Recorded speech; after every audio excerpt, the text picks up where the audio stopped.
तो दोस्तों अभी मैं जा रहा हूँ ईद की नमाज में। आप सबको ईद मुबारक। तो चलिए हम चलते हैं। हम मेरे भैया के लिए वेट कर रहे हैं, तो मैं उसको बुला के लाता हूँ।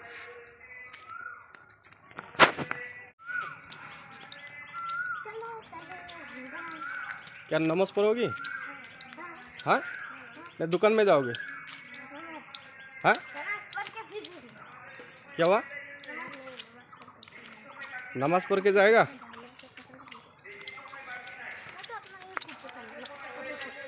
अब मेला में जाकर क्या क्या खरीदेगा? हाँ, थोड़ा बोलो।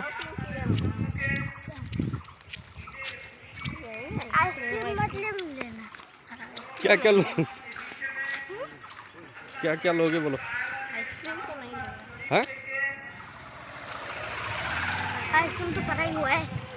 क्या क्या लोगे बोलो थोड़ा। तो चिप्स अच्छा, तुम लोग क्या रोजा रखा था? हाँ, मैंने 4 रखे हैं। हाँ? मैंने 2 रखा सिर्फ। हाँ, 2 रखा था। झूठ बोला है तुम। दो रखा बोला है, झूठ बोलता है। हाँ, इसके लिए झूठ नहीं बोलता। तारावी में गया था? हाँ। कितने दिन गया था? वो तो गिना नहीं मैंने भी नहीं गिना।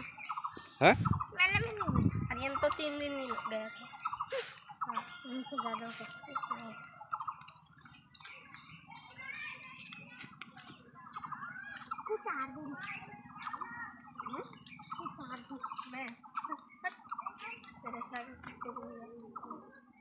कितना रुपया लाया है?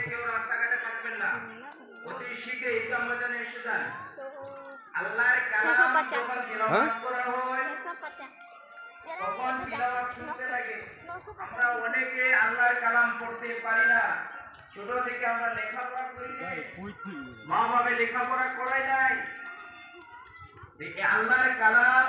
একজন ব্যক্তি যদি তিলাওয়াত করে, অপর এক ব্যক্তি যদি তিলাওয়াত শুনে, সমান সমান সওয়াব তার আমলনামায় লিখিয়ে দেওয়া হবে। বলুন সুবহানাল্লাহ। আর কোরআন তেলাওয়াতের সময় যদি আওয়াজ দেওয়া হয়, কথাবার্তা বলা হয়, তাহলে গুনাহ হবে। গুনাহটা ওয়াজিব। যাই হোক, এখন আমি আপনাদের সম্মুখে ময়দানে হাজির হয়েছি। যদি এই ঈদগাহ ময়দান থেকে যদি সওয়াব হাসিল করে নিয়ে যাইতে না পারি, রাস্তাঘাটে যদি গুরু বান্ধিয়া যদি থাকি, তাহলে ক্ষতিকর দেখা যাইতেছে। ক্ষতিকর একটাই, আবার আপনার সওয়াবে থেকে বলছে মৌলানা পাশ করেছে যে এই বছরও ইনশাআল্লাহ আরো বেশি আসবে। ছাত্রীদেরকেও, টাইটেলের ছাত্রীদেরকেও অফার হিসেবে দেওয়া হয়, তাদের থেকে কোনো ফিস নেওয়া হয় না।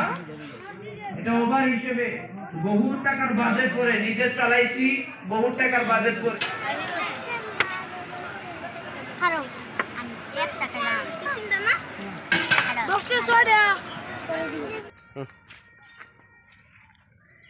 तो दोस्तों मैंने नमाज पढ़ के ईद में जाके ईद समाप्त कर दिया है। तो अब के लिए bye bye, see you letter.